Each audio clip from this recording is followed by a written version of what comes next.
What's up, guys? So I'm gonna talk a little bit about today's race. Um,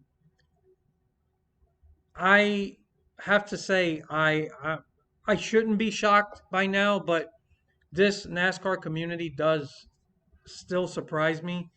Um, it's amazing. Like today's race, in my opinion, was uh really good.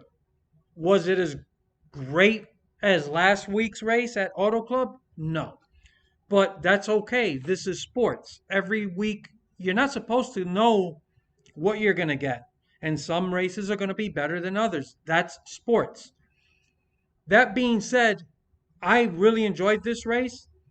I felt like this was old school racing.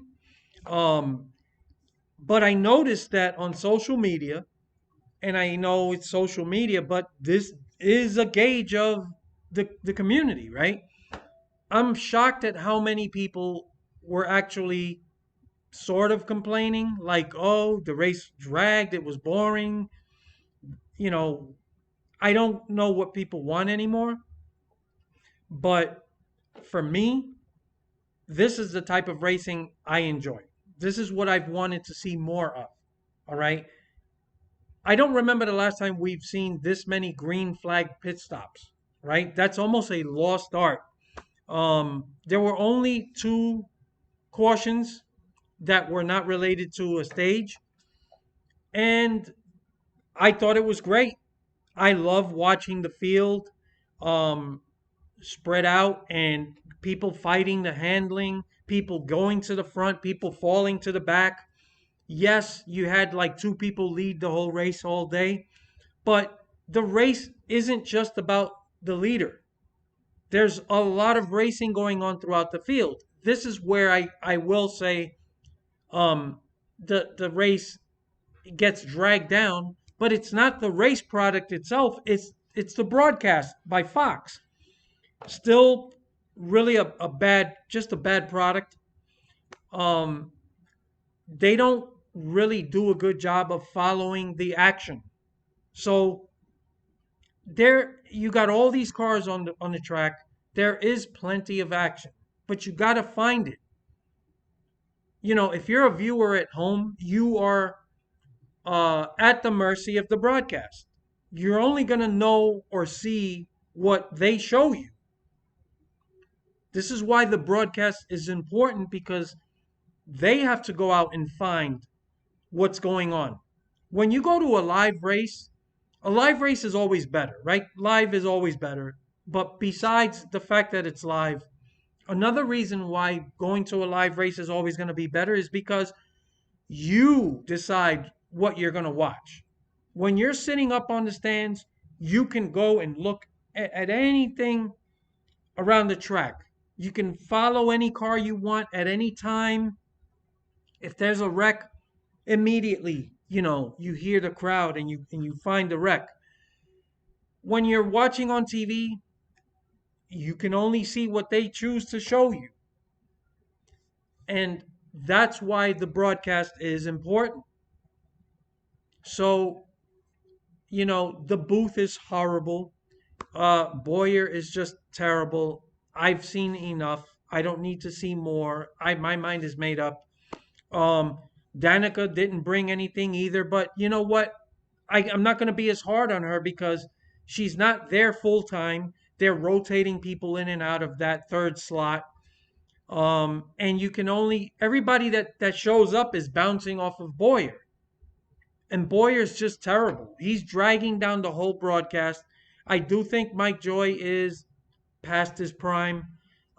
Maybe it is time for him to retire. I know he's an institution, and I think he was great back in his time, but he is starting to drag a bit. But a lot of that could also be the energy in the booth is down, so everybody's gonna drop back. But it's not just the booth; it's the overall production. Again, there's a lot going on during the race. It's up to the production. Now, I am going to mention something I've talked about, but They don't do through the field segments anymore. That to me was one of the best parts of the old broadcast. Throughout the race, they would go through, just like the old, crank it up, where they would just shut up and let you hear the cars speeding by. That's a cool little thing. But to me, the real treasure from the past is the through the field segment, which they would go from the leader and they would go through each and every car all the way to the last car. And they would just go car by car. They would talk about the driver, what he was feeling, how the car is handling, the changes they want to make, what complaints they have, how they're running, where they started, how they're progressing or digressing. And as a viewer, you got to see where everyone was, how they were running. That is interesting. They don't do that anymore. I don't know why, but that to me is one of the biggest things missing. I also still hate that fucking stupid box on the side that never moves from the top 20. It rarely shows you anything beyond 25th. I miss the old screen, the scrolling ticker at the top. It took up less room, it was less intrusive, and it was always moving. You could always follow anybody you wanted if you just waited because it was constantly moving. But the broadcast is the one area that kind of drags these races down. But in spite of the broadcast, I enjoyed the race. It was a good race. It felt old school. I don't understand. It's like people forgot about the way traditional old school racing was. Um, it's like we got all these cool green flag pit stops today, people making mistakes, and instead people don't seem, I mean, I shouldn't focus too much on social media, but I thought it was great. But I enjoyed it. I give this race a solid 8 out of 10. Okay, and like I said, the broadcast dragged it down. If the broadcast was better, it would have easily been an 8.5 out of 10 for me. Um, but you know, this is the type of racing that I consider old school. And I don't know what people want. It feels to me like people have a much shorter attention span and they want to see constant restarts, with all these crazy cautions, and then you get these crazy 3, 4 wide, restarts. And if they don't get that, then people look at that and say, "Oh, this is boring." I don't I don't know if that must be a new generation thing, but think about this. When you think about all these crazy changes NASCAR's always making, these are the people they're trying to appease. This is why they chase that, trying to turn every race into Daytona, trying to keep these cars in a pack, trying to get these crazy restarts. This is why when Almirola, when that caution came out, they couldn't wait to call a caution. It was immediate. They could have waited a couple seconds just to see what would happen before you throw that caution. Maybe he would gather the car up and get it down to the apron. But they couldn't. They couldn't. It was like, there's our caution. Call it. And then you get the restart at the end, which was exciting, but I don't want to see that for the whole race. So, this is just my opinion. And hey, if you didn't enjoy the race, that's your opinion, right? Who am I to tell you otherwise? But personally, this was traditional old school racing. I really enjoyed it, and I would have enjoyed it so much more with a better broadcast. I'm sorry, I prefer Jeff Burton and Dale Jr.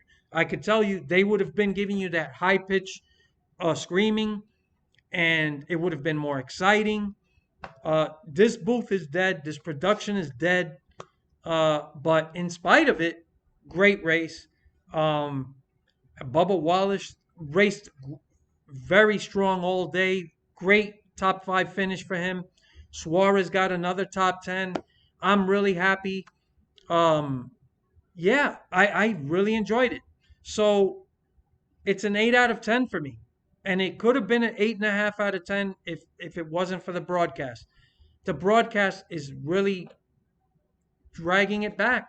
There's a lot going on that viewers at home just don't get to see because the production is so bad. They don't find the battles going on throughout the field. So people get stuck like, oh, look, it's just one or two people leading the whole race. It's not giving you the full picture. The race itself, there's nothing wrong with this race. It was great. I shouldn't say great. Last week was great. But still, it's a sporting event. Not every race is going to be a fucking home run. But this was above average easily. So yeah, I enjoyed it. I'm gonna leave you off with the final restart, but it's not gonna be the Fox restart. It's gonna be the Fox Deportes, which is the Spanish version. Even though you're not gonna understand what they're saying. It's better than the regular Fox broadcast. Check it out. Verde para este overtime en vivo por Fox Deportes. Truex, gran reinicio, empuja Hamlin. Se encontró tres lado a lado en la pelea por el cuarto lugar. Allá viene William Byron en la parte de afuera contra Martin Truex. Lo ha superado, recta posterior. Van hacia la 3, está regresando. El Toyota 19 mantiene la punta, ataca Bowman. Bowman es ahora tercero contra Kyle Larson. El escuadrón, aquí está Byron. Acá está Byron. Ha superado a Truex, va a salir la blanca. Sale la blanca, entramos a la última vuelta y es Byron quien ha superado a Martin Truex. Ataca Bowman, bien en la parte de afuera el auto 48 contra Larson, sube un poco Martin Truex, 3 lado a lado, pasa Bowman, pasa Larson, William Byron que es el líder, ha derrapado Dinger, va a ser William Byron en la 3 y la 4, va a ser el 24, va a ser Byron, va a ser William Byron, se la lleva. Byron se impone en Las Vegas, gana la Penn's Oil 400. Byron, ganador de la primera etapa, ganador de la segunda. Byron se queda con la bandera cuadros. Okay, was that great? No, it wasn't as good as like the NBC call would have been, but this is better than the Fox broadcast that we got. So yeah, yeah. I look forward to your comments later.